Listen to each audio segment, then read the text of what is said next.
The one thing many don't talk about is how fear and stress can make us sick. There's a reason why we have fear and stress, and that is to protect us from danger. So let's imagine that some bear chases you.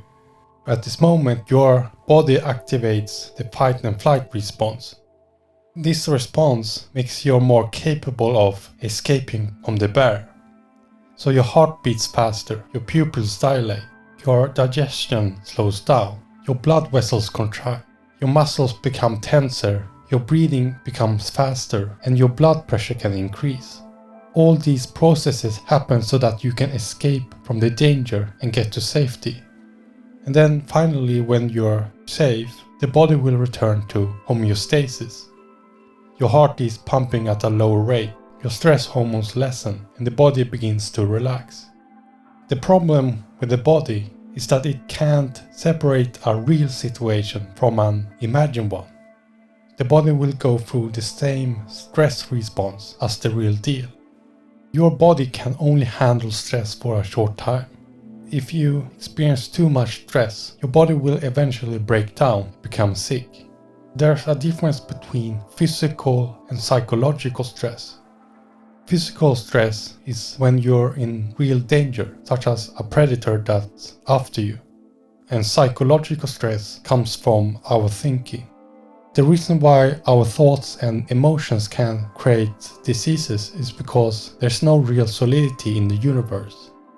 So that means that thoughts and emotions also are vibrational energy. And because the body is only vibrational energy, our thoughts can therefore affect our body and create diseases. Dr. Hammer worked at a cancer clinic in Munich, Germany.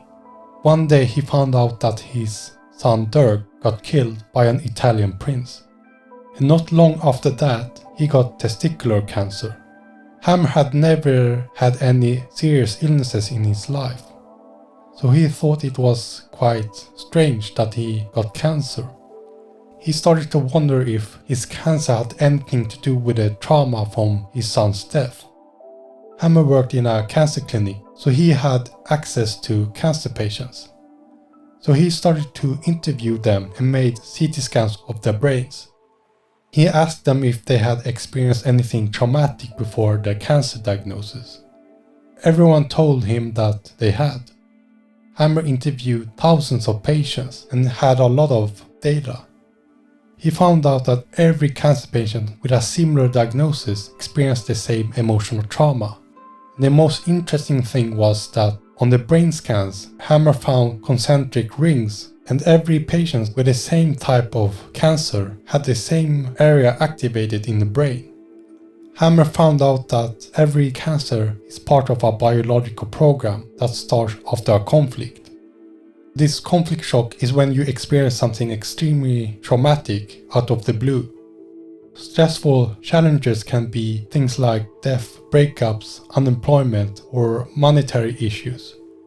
When you experience this emotional shock, it impacts a specific predetermined area in the brain connected to a specific organ. And your body then creates cancer to deal with the event.